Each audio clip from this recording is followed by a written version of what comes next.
თბილისის საქალაქო სასამართლოში აქციებზე დაკავებული მოქალაქეების ადმინისტრაციული საქმეების განხილვა გრძელდება. დღეს კოალიცია ცვლილებებისთვის წევრი საბა ცხვიტარიძის პროცესი გაიმართა. მას 19 ნოემბერს მელიქიშვილის გამზირის გადაკეთვას ედავებიან. დღევანდელი სხდომა ხმაურის ფონზე მიმდინარეობდა.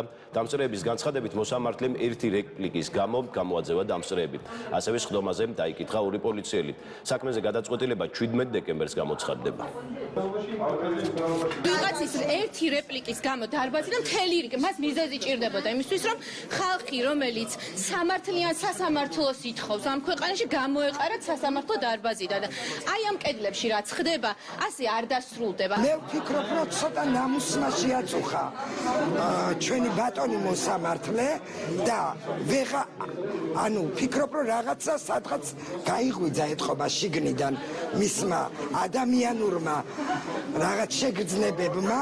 მე ესეთი დასკვნა გამოვიტანე და ურჩევნია, რომ 27-ისთვის ან ზევით მოელაპარაკოს და ისე გადაწყვიტოს, ან თავის სინდისით და ნამუსით გადაწყვიტოს. თქვენს ბავშვობაში არ ვიცი, მაგრამ ჩემს ბავშვობაში არსებობდა ცირკი, რუსული ცირკი ჩამოდიოდა და ანალოგიური რუსული ცირკი იყო დღეს. შუამდგომლობა ამ ეტაპზე დაყენებას საპროცესო კანონმდებლობა არ იცნობს.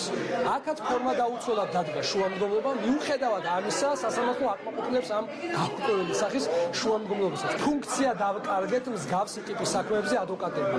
რა ობიექტური მტკიცებულებაც არ უნდა წარმოადგინოთ. რა სამართლებრივი შეფასებებიც არ უნდა გავაკეთოთ.